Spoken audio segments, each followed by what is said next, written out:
It's November 19th, 2024. It's SELCO, Shrewsbury SELCO Commission. I call to order.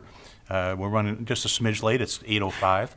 So with that, we'll go to the second item on the agenda. It says review and consider approval of October 2024 bills, schedules, and warrants. Before I go for approval, I may announce that we have one of our members is calling in. So anything that we decide on today should be a roll call vote. Okay. With that said, do we have any issues or any comments on the October 2024 bill schedules and warrants? I have some questions. Uh-oh, here we go. One was, there was a law expense for KP for $27,000. What's that all about? That is our legal bill is a combination of things we had them reviewing. We had let's see, it's a plethora. It wasn't any one particular item, so All there's right. just several Sweep up. issues. Okay, We had them I was just curious. It was a large bill. Just wondering what's going on. Something we should have on. Oh, yeah, no, nothing, no pressing matter. Also, two new trucks? Yes. Okay. I know that we discussed this before, and it's budgeted. How many more are we like approaching? No, so there's a few more trucks coming, but there's some ordered, and it's just when they're coming. So I think we might have just received two more than that. I'm not sure. There was a bunch of it. It's tough to remember just because there's so many in ordered and waiting, and then so many that we received. So I even have a tough time realizing, like, was this one of the cable or the electric ones coming in? But I can take a look at that and get back to you. Are we like replacing the fleet? Like they're pretty expensive. Oh, Yeah, they are like on a schedule. Okay. So we have like, for example, 7 trucks. Yes. So they are replaced every 7-8 years. So it's like every year a truck is replaced, both on the electric and on the cable side. I think that's where you are. That's what I'm asking. Yes. Okay. We do auction these off and get money back for them as well. And when you auction them off and you get the money back for them, how do you book that? Like, is that an other income, or it doesn't offset the cost of the truck, right? It depends. I believe it offsets right now the loss for the truck. I just actually was talking to Stacy about this the other day. So because the trucks aren't fully depreciated by the time we sell them, we have a loss, so it offsets the loss. And then our loss is based on FERC, which we'll talk about this in the financials. They actually offset our other deduction area of our financials. Okay, all right, thank you. I'm sorry to belabor this one, it was the open Pandora's box. Do we still roll some of our used trucks over to the town? I don't believe we have since I've been here. We've been bringing them to auction that I know of. there. In the past, years ago, there was a time when engineering, if for example, needed a truck, and we were able to, they were more than happy to take what we had. But okay, just The ones we've replaced recently, have been deader than doornails. yeah, Okay. we wouldn't want to do that. Okay. If I may, Yeah. just add two noteworthy points. One, I think we've talked about this before. I mean, the lead time, for trucks is over a year, so we have to plan in advance. Sometimes what's nice is, and perhaps you'll see, this is kind of a foreshadowing of our next budget discussion coming up in the new year, is trucks might come up if a prior order from a different client was canceled. We can accelerate that timeline, so we look at that to see if it's something that would meet our needs. That's one, just comment. And then two, we're actively monitoring this new legislation for clean fleets. And my best summary of an incredibly lengthy document is it's migrating. It's unclear whether it specifies that utility fleets, including bucket trucks, have to go all electric. And this also applies to the manufacturers. So right now, we can't even purchase vehicles because the manufacturers have put a pause on sales in Massachusetts. So we can't even buy a gas-powered truck that has all electric buckets and everything on it, that we can then recharge the battery? There's no hybrid version of this thing? So that's one thing that we're trying to suss out, if you will, whether a hybrid could be a happy medium. But as of right now, any engines manufactured after a certain date in 2025 wouldn't be able to be registered in Massachusetts. We do think there's a clause in there that would not apply to utility, especially bucket trucks. I mean, part of our argument is somewhat of the obvious, as we're driving our trucks in many cases into a area with no electricity. But that aside, right now, when we've received some recent quotes, they won't even, I'm sorry, requested recent quotes, they won't even quote it. So these are just to give you a little, I guess, color on some of the Okay. modern operating challenges we face. Okay. Look at you started. No, Well, it's good, No, right? that's good, Like, too. it's, Good, good. we gotta be paying attention. Anything else? So what happens with these trucks that we're getting now? Like, I mean, are we anticipating that within like 7 years, we'll be replacing them and they'll be electric? oh, once we have them, they're good. I mean, many of our vehicles last longer than 7 or 8 years. It's just new ones. I'd almost say we have two different types Yeah. of fleet vehicles. We Okay. have more of your SUV passenger vehicles. Yes. And then we have like the big utility truck vehicles. The big utility truck vehicles usually last a little bit longer than the other vehicles. And I think we still have some on fleet from I think there's one from the 80s.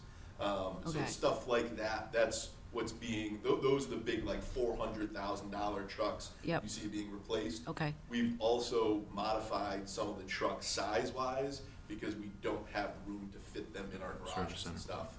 So I have a feeling that we'll probably get an exemption potentially on the bigger trucks, the utility trucks, but you'll see we might have to do stuff with like the SUVs and those type of things, which we are We're already doing. going Yeah. electric with them anyway, so we're right in step with it. okay, okay, thank you. You're welcome. Any other questions or comments on the warrants? If not, do I have a motion to accept the October 24 bill schedules and warrants? So move. Okay? I'll Second. Okay. Roll call. Michael? Yes. Maria? Yes? Matt? Yes. And Bob Holland, yes. Okay. Next is review and consider approval of the meeting minutes of October 22nd, 2024. Any comments or questions as to those? Not hearing any. Do we have a motion to accept the minutes? So moved. Okay, and I'll second that. Okay, because Mike Ruffolo was absent. Okay, so we don't even need, Mike, You don't we even. won't even need your name, but we'll go roll call vote. Mr. Trippy's not here. Maria? Yes? Matt? Yes. Bob Holland, yes, and that's approved, okay? So, next is review and consider approval of cost of living adjustment. I'll turn that over to you, sir. Okay, all right, thank you. November, we have our standing reminder to add the COLA adjustment discussion to this meeting, and so this is the latest edition of the numbers that we have found as part of our COLA analysis. In theme with the prior years, our recommendation is to mirror Social Security, which came in at 2.5% this year, which is trending downward, as I think everyone perhaps has been in tune with through news and whatnot. So 2.5 is the recommendation. We also benchmark and monitor the Consumer Price Index, which is right there and consistent with the Social Security adjustment. And so the remainder of the memo just shows the financial impacts that an adjustment like that would have, including just some statistics with respect to employee counts. As you can see, and I realize this actually might be a little confusing, we could revise this for future editions. Just employee count by business unit, we look at this where there's electric-only employees, cable-only. We do call out IT separately, but those are technically classified as cable. So if you add the numbers up, it'll say 86, but those are in cable. And then general administrative, those are the employees that bridge both business units. So that's where you can see how the mix of staffing covers both entities there.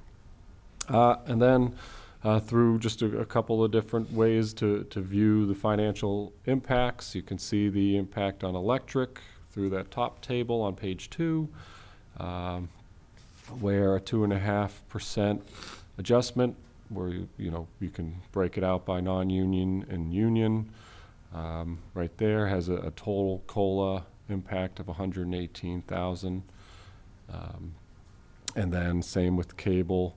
That has a total COLA impact of 98,000. And so you can see the respective percentage of total expenses. Obviously, cable having a higher percentage based on that, that budget being smaller than the electric side. So overall, I think this is the most meaningful table. Percentage of impact on COLA adjustments on the overall budget. We pull in the 2024 numbers. Granted, we have not brought forward the 2025 budget, so we just throw in an estimate for benchmarking and conversation purposes, and then compare the 2.5% increase with respect to the overall budgets. And you can see the respective electric and cable, and then overall total breakdown of a 2.5% increase would impact the overall SELCO budget by 0.4%.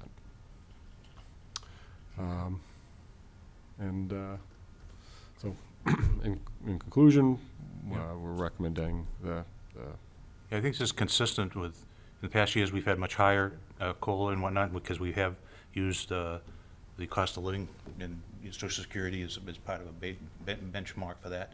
Additionally, for the viewing public as well, besides doing a COLA here in November, we also personnel are reviewed separately and get a performance percentage, a certain portion of them do, so that it would be above and beyond that. But for everyone across the board, it's 2.5%, correct?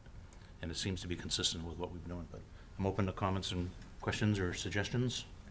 Yes? I have a question. Where do we see income trending for next year? I mean, we have the budgeted expenses, and just based on, like, when we look at the financials for the third quarter, like, obviously income's going down, right? So where are we expecting income to be next year, or where are you budgeting it?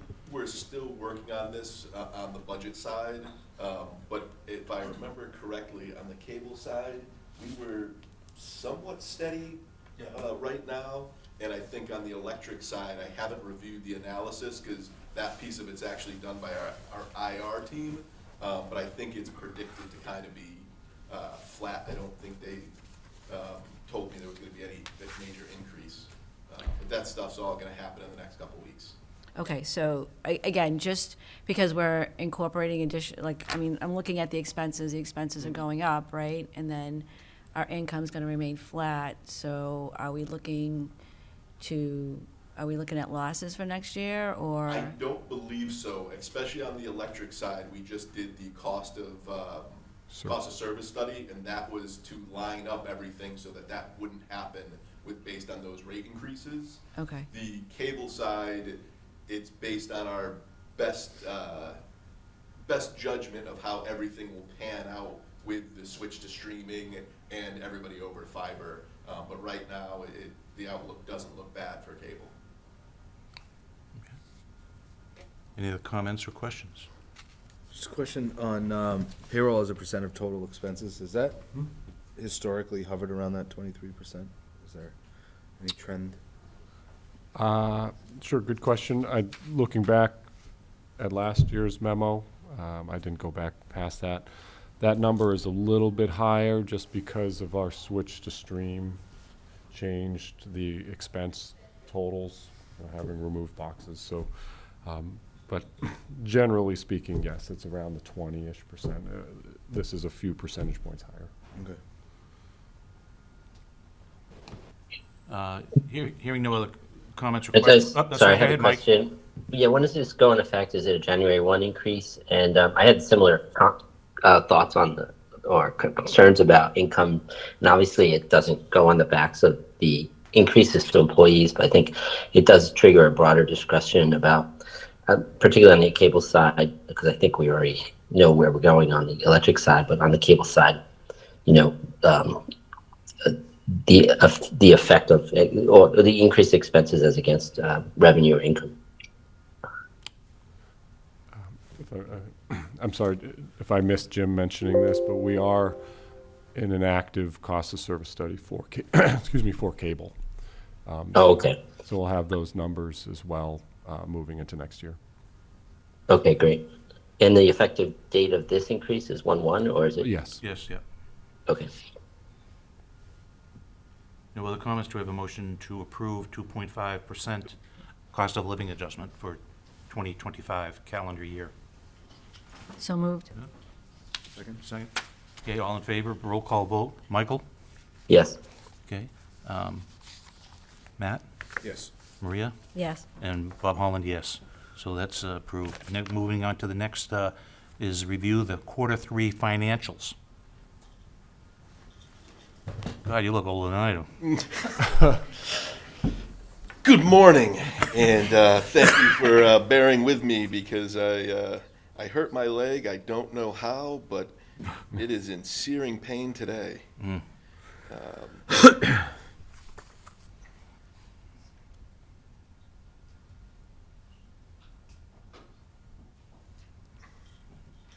Okay, did that appear? Yes, it does. Okay.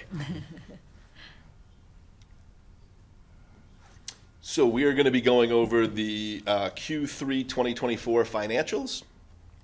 We'll start like we normally do with electric. We'll go through the income statement, the balance sheet, the cash statement, and then we'll move on to cables, income statement, balance sheet, and cash statement. Starting off with electric, we can see that the quarter budget to actuals for revenue are about 1% over plan, and year-to-date are about 2% over plan.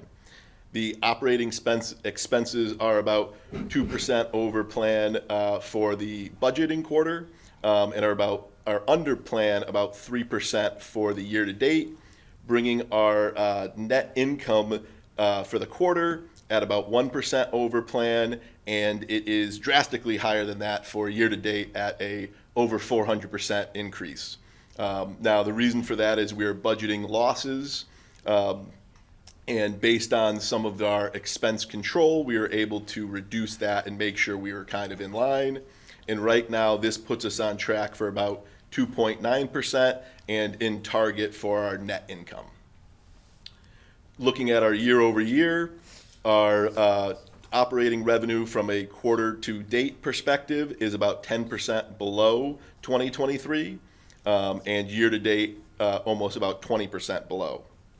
Looking at the operating expenses, they are about 10% higher in 2024 quarter-to-date, but on year-to-date, they're about 1% less. I didn't have time to kind of dig into the quarter to see what items were just driving up that particular quarter, but year-to-date, we are on a good track for that.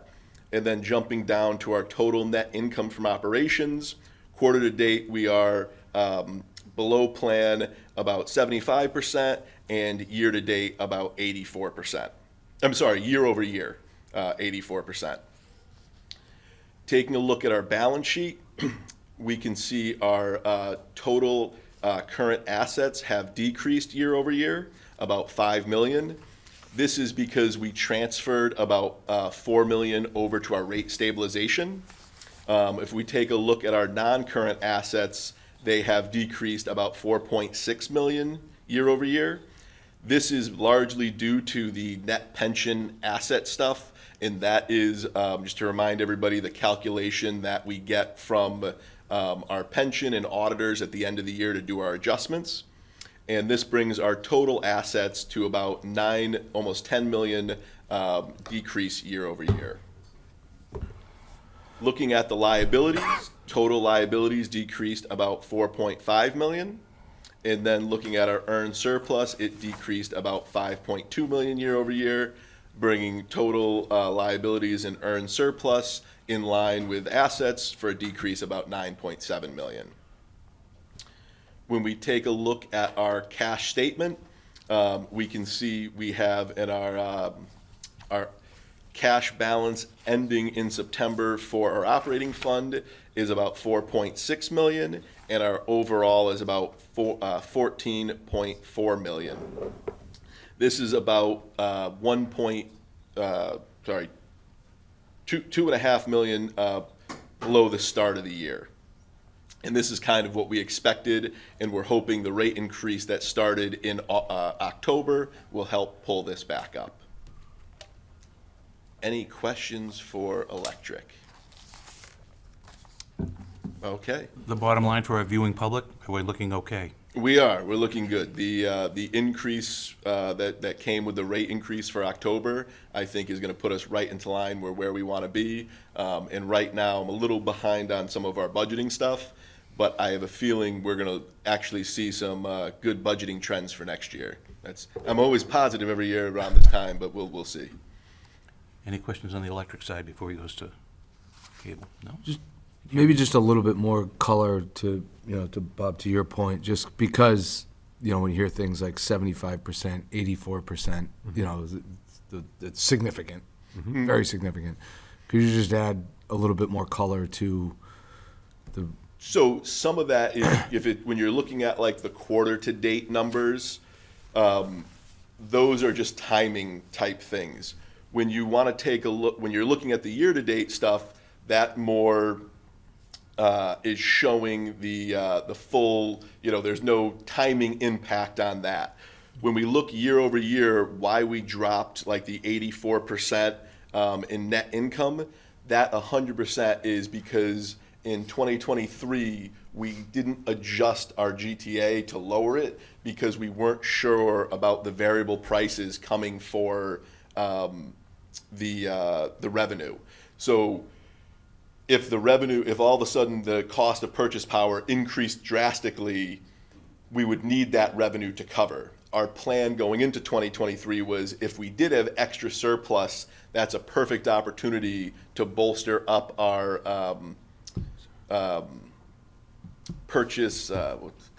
rate stabilization fund. Sorry about that. To get it to where it should be. Just for everybody at home to know, rate stabilization should be kind of in a certain area, and when it's not there, what you normally have to do as an organization is do some type of increase to the rates to draw that in. We just had an opportunity where we had the funds instead of, going to an extreme negative GTA, we were able to move that over. When, that was what, July? Was it like summertime or something we did that? That was, Just again to paint the picture of.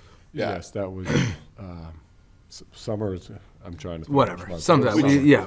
Well, and for us, we got lucky, I guess, as a society, if you will, because the cost of purchase power didn't get to where it could have gotten based on the predictions. That's one of the toughest things for anybody at home watching, is you're predicting a volatile type thing out for multiple months in advance, and they have it down to a pretty decent science, but a couple of factors could change that. Could I Okay, just go ahead. add a quick comment?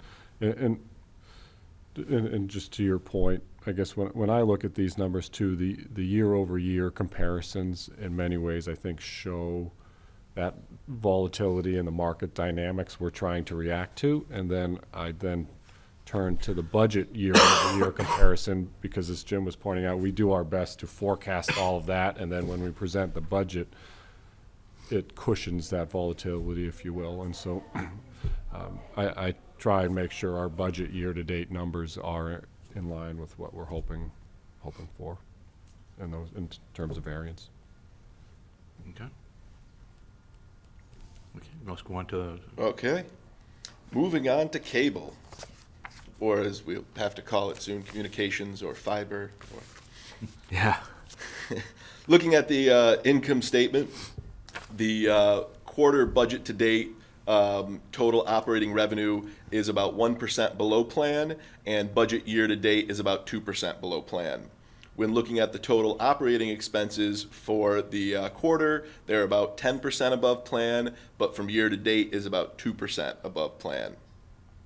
If we jump down to line 18 of the net income from operations, we can see a loss right now of about 2.3 million, and it brings us to 250, about 250 below plan from a quarter to date perspective. From a year to date perspective, about 70% below.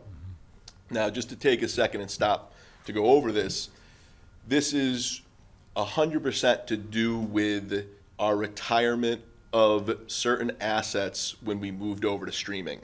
So there was maybe about, I think, $5 million worth of assets that were retired. Of that was about $1.8 million worth of losses. As part of FERC, they tell us that they want the losses in the other deduction category. So even though this number here is positive on my sheet, that's actually a negative 1.9 million right there. So that is what makes up this. This is something that we knew was coming, and we also expect it to be happening next year and potentially the year after as we switch more over to fiber. Now, some of the questions that may come up is, well, you switched over to, streaming. All these, assets that were retired from the TV side, weren't they all fully depreciated? Up until, I want to say, 2020, we were still capitalizing assets going into the cable plant on the cable side of it, so the DOCSIS side. So there was still certain amounts that hadn't been fully depreciated that makes up a loss. Does that make sense?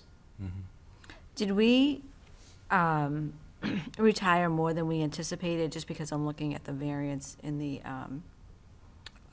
budget? Yes, it's one of those things where during the budgeting season, I didn't have a good way to figure out what the retirements were at that time.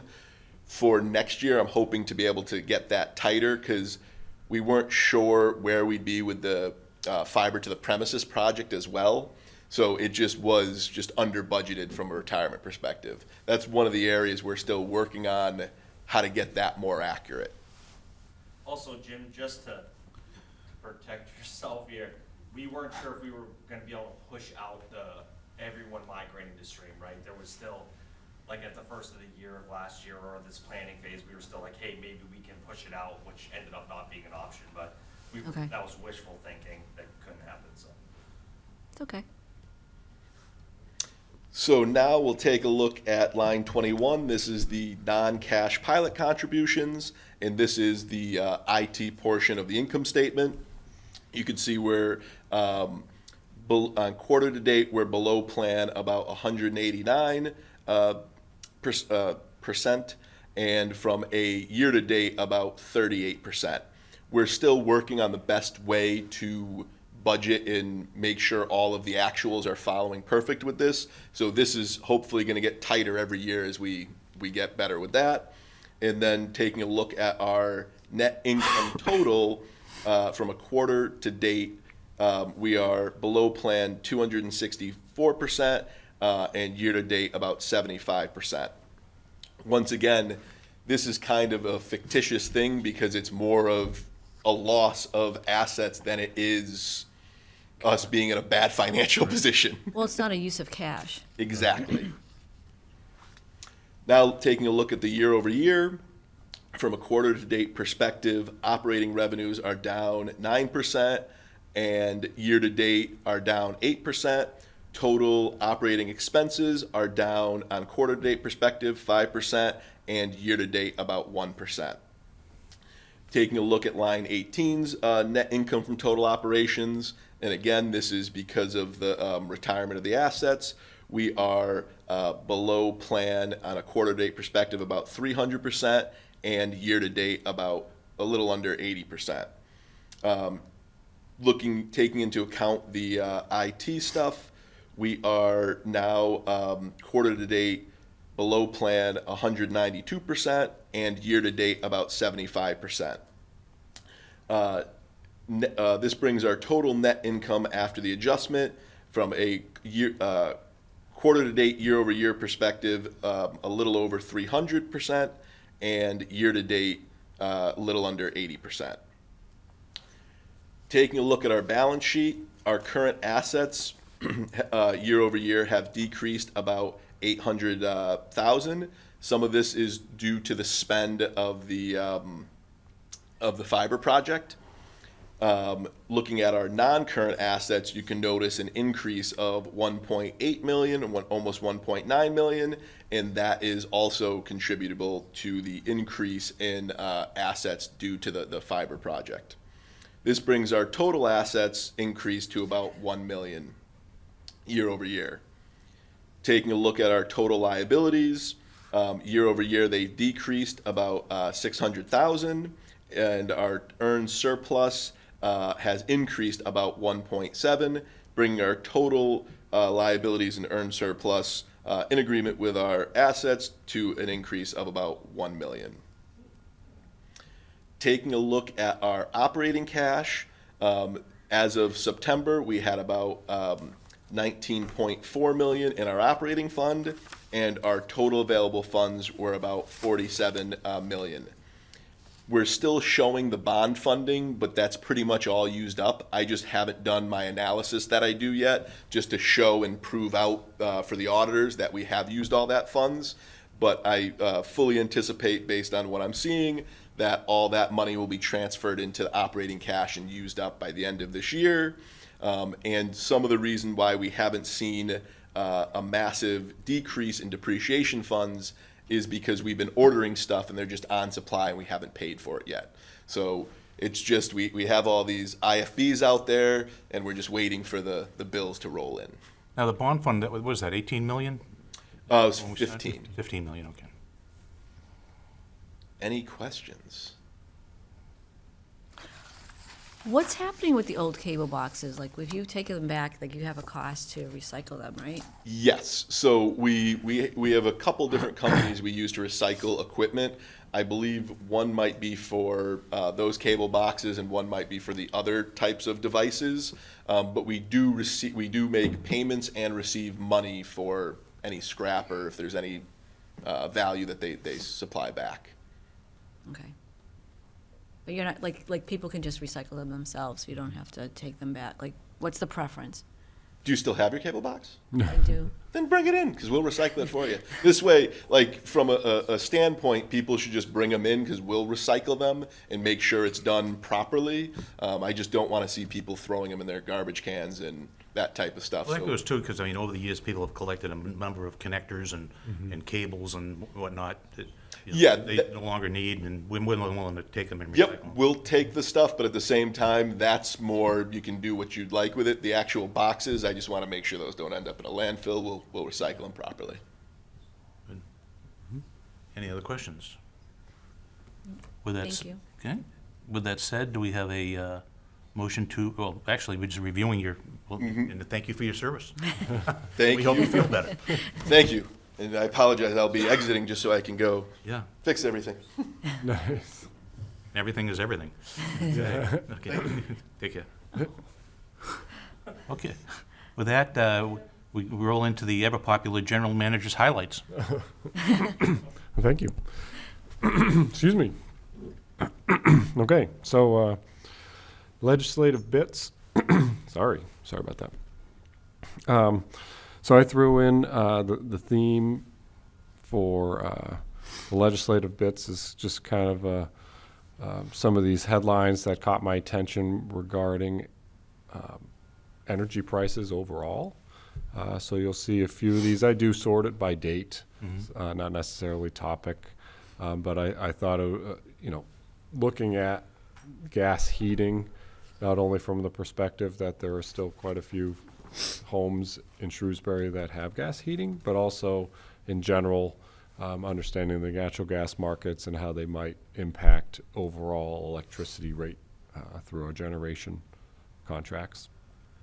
So just a few things there. The same story. Rates are going up, and so just use the hyperlinks there just to, if that's of interest. But rates are going up fairly substantially on the gas side.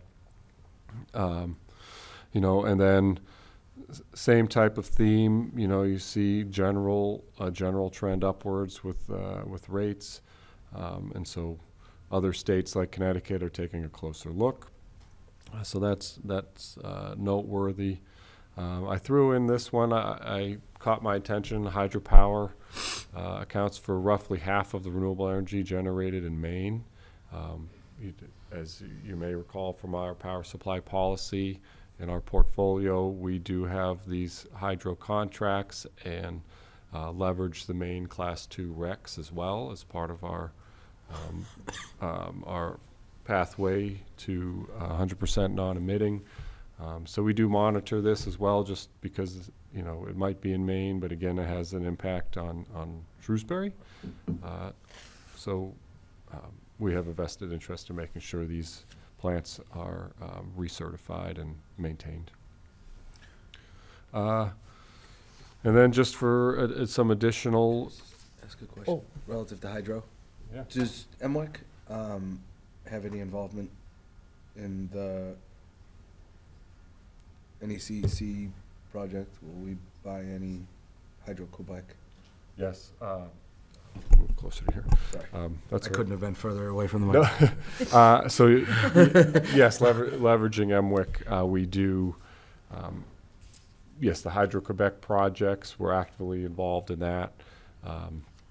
Actually, that's one of my personal favorites as well. But yes, we're due for an MWIC board meeting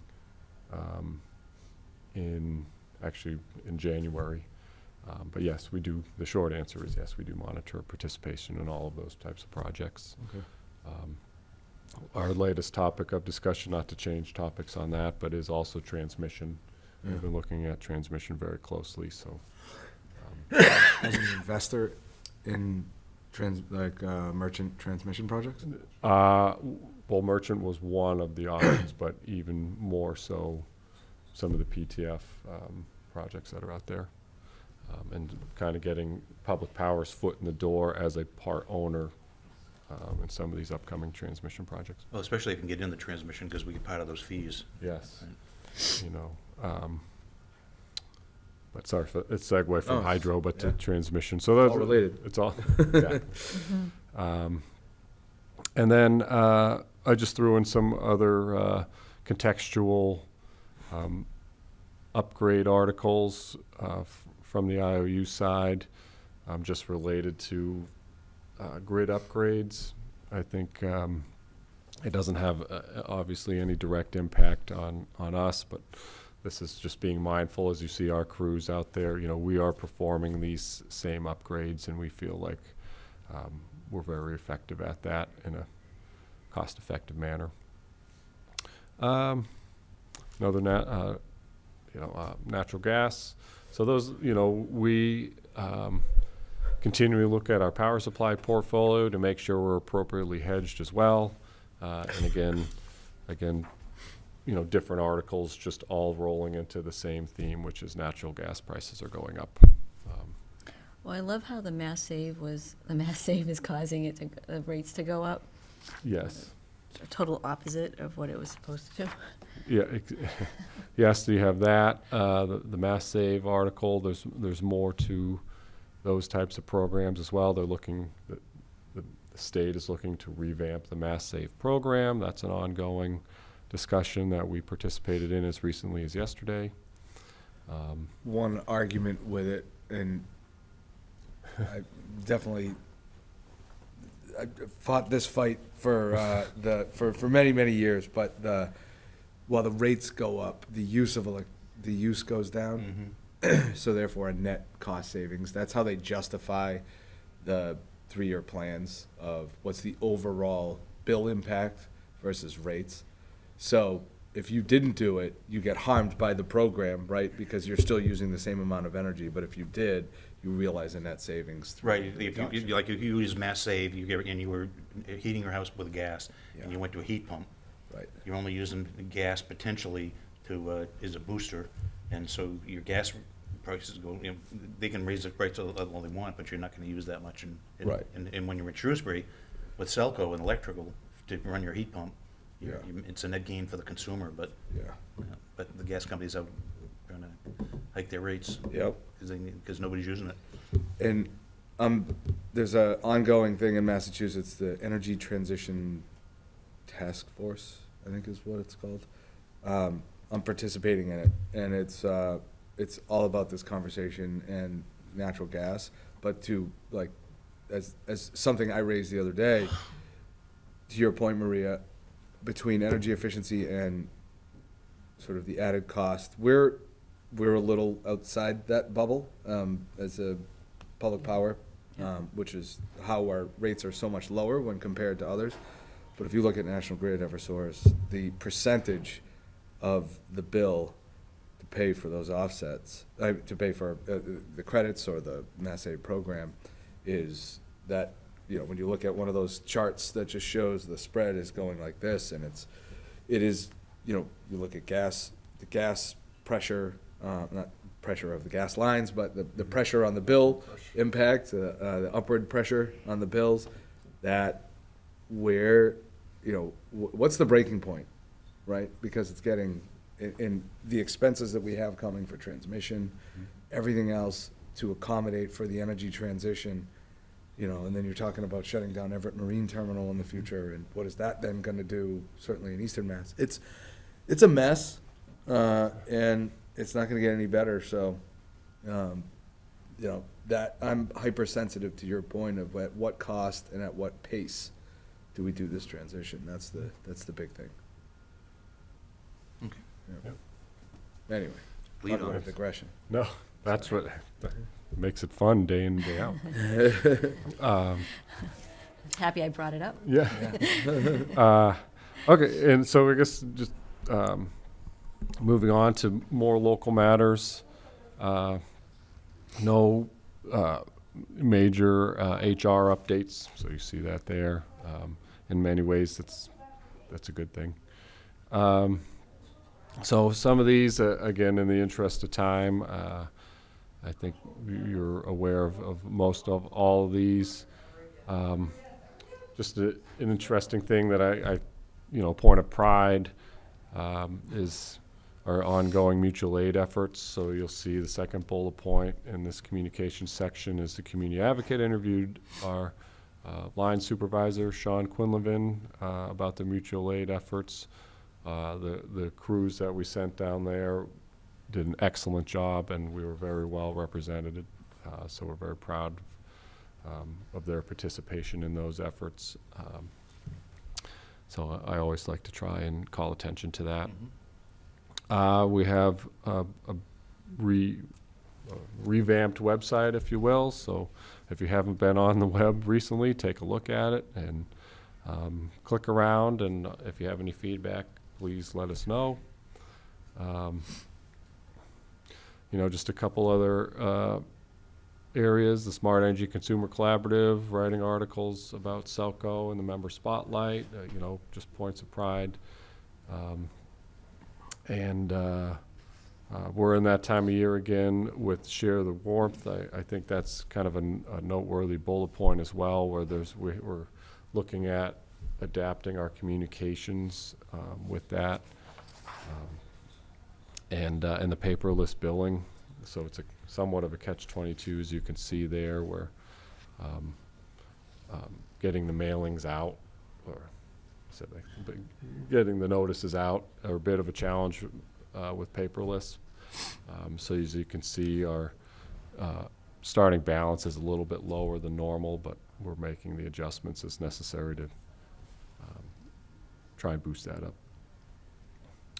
up. Let's see, the other ones. I guess we'll go just jumping down to the integrated resources section, which is related. The heat pump forum is another noteworthy event that we held. That was in conjunction with West Boylston Municipal Light Plant, and that was well attended.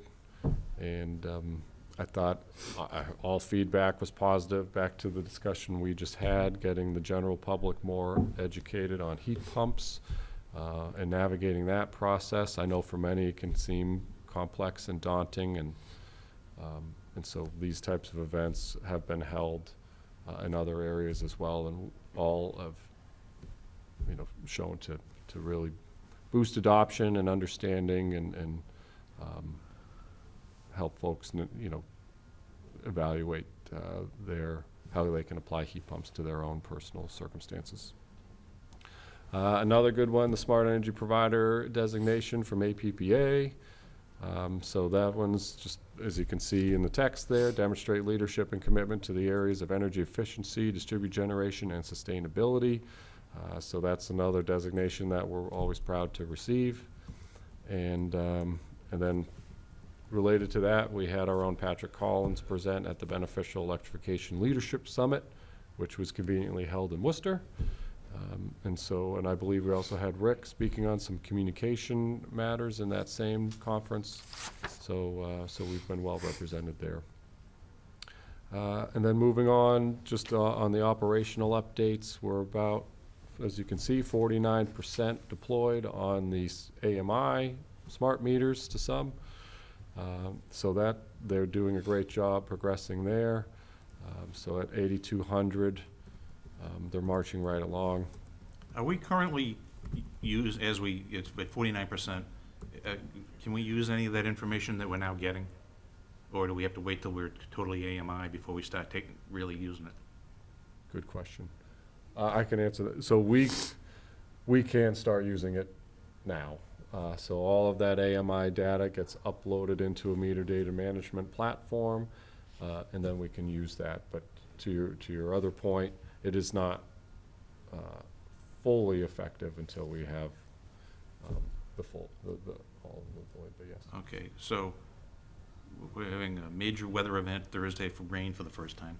We may have a major weather event sometime this winter with a snowstorm. Are we able to use the AMI information to help us if we lose power to certain areas, if they're AMI capable? Because we used to just use our cable hookups, but I mean, is that going to be something that we can use during a weather? We currently, if power outage happens, we currently get updates right to the second that an outage has occurred. So we get those notifications, and then we can send crews on. So it'll actually speed up the process for that, and you can actually see how the size is and everything like that. So yes, for the almost 50% that we have, absolutely we can use that to our advantage during a weather event. Okay.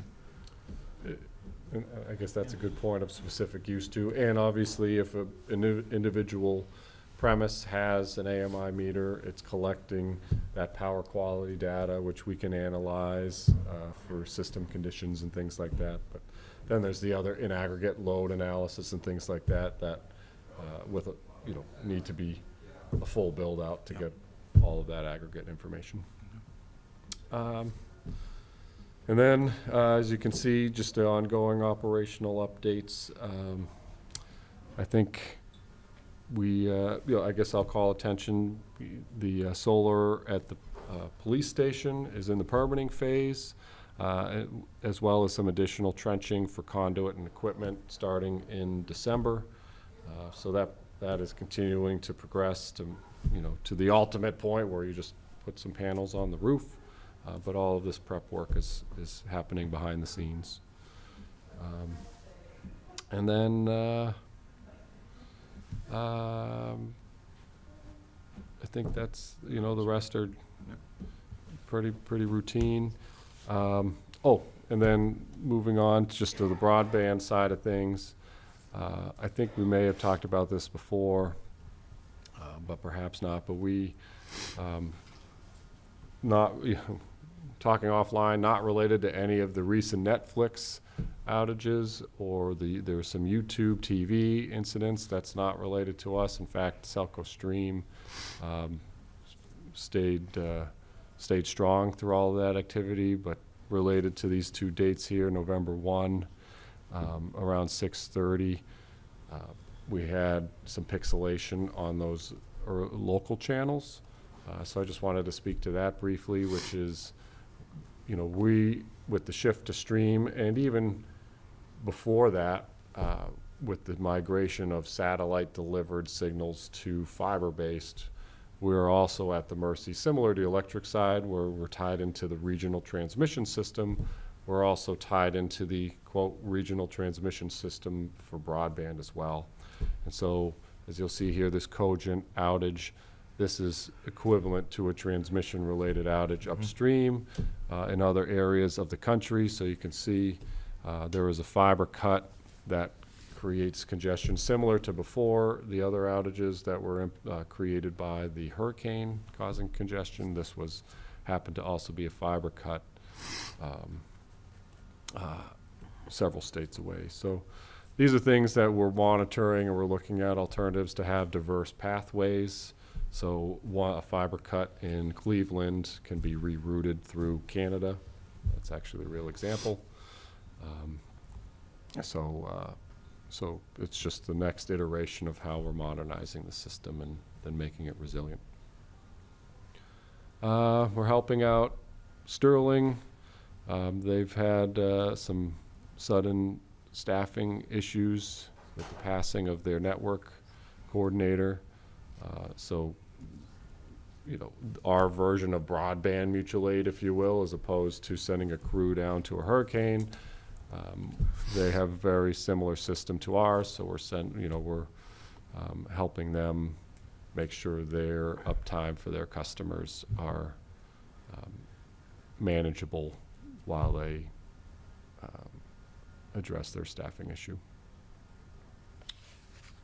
And then lastly, just the capacity upgrades I think are noteworthy as we head into the winter season with snow days and just the general trend of folks to move inside as it gets colder and snowier.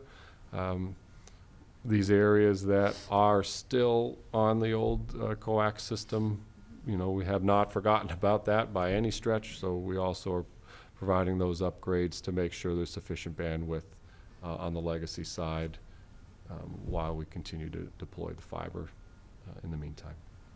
So those are just a list of some of the areas that we've touched. Can I ask a technical question sort of related to that? Yeah. Fiber was installed in my neighborhood, 6 months ago. And recently I saw a crew working in the neighborhood maybe over a couple of weeks, kind of like they were up on the poles and replacing stuff. Just out of curiosity from a technical perspective, what after having already received the fiber, what is it? Is that a thing that they do after installs, or not exactly sure? They could have been connecting or installing more fiber customers. In your area specifically, is just connecting fiber customers or repairs. But I think lately, because we haven't had any major storms, any major outages, it must have been running drops for new subscribers. Okay, because it seemed like they were just going pole to pole to pole to pole, not. I was just driving by, right? So it's not like I'm out there monitoring what they're doing. So maybe they were just running. Yeah, if it was, your area, your whole area was. Yeah, we already had it. completed, Yeah. So we're not building. We're not building in your area. Okay. We're building more towards Maple Ave. Street, Old Prospect. That's what we're building now. Yep. Okay. Just curious. Yeah. Right. Yeah, I think that, happy to answer any questions. The rest is just some of the statistics with the areas around town. And just to close that out with the overall home pass ratio, 55.41%, very precise. So, What does that mean? so that is the overall percentage of availability for folks to take fiber. So the home pass ratio of coax to fiber, so you can see, let me say that differently too. So homes passed 8,000, so you can see of the 8,000 homes passed, percentage are on fiber. And so that's kind of the ratio of coax to fiber. Like, in terms of adoption. That's the word I'm looking for, adoption ratio. I think it's more of percentage of fiber is 77%. That's kind of the number I like to focus on the most. It's higher. So it's higher, yes. I think the lower number is just that continual progression of trying to get folks to convert. Because once fiber is available, that's that final step is to get people. So is that delta between the 77 and the 55 people that had fiber run but just haven't are still using coax? Yes. Why would you? Well, some of them, Seems because. high. Well, Yeah, that's the great mystery. And there's no additional cost. Yeah, we Right. actively, market it to them and let them know, and we still get people saying, nope, I'm all set. And so we end up, Wow. what we end up doing is at a certain point, we actually will shut down a node. So we will send them a notification saying, we're shutting down your coax, you have to switch to fiber. So it's. So once those letters go up, that delta will shrink. Oh, absolutely. Yeah. We're actually shutting down a few nodes in December, early December. So you'll see the number grow a little bit. So. People are resistant to change. Yeah, exactly. And it's like Bob said, there's no cost, there's no install cost, there's no additional cost in your monthly. It's just a faster speed and symmetrical upload. It's no brainer. Switch. Yeah. Well, in some situations. Yeah, no, I mean, it's not, it's Wow. faster for everybody, it's better, you won't get, any issues on streaming anything, so.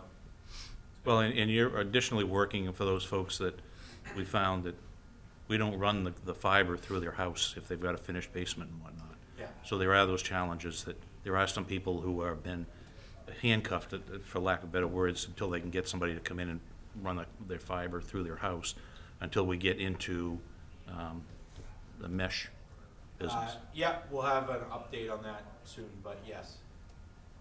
Okay. Are we paying attention to the streaming and people that are not, signed up for it and are dropping? Yeah, it's following the same trend for, cutting the cord. We've seen it kind of start evening out.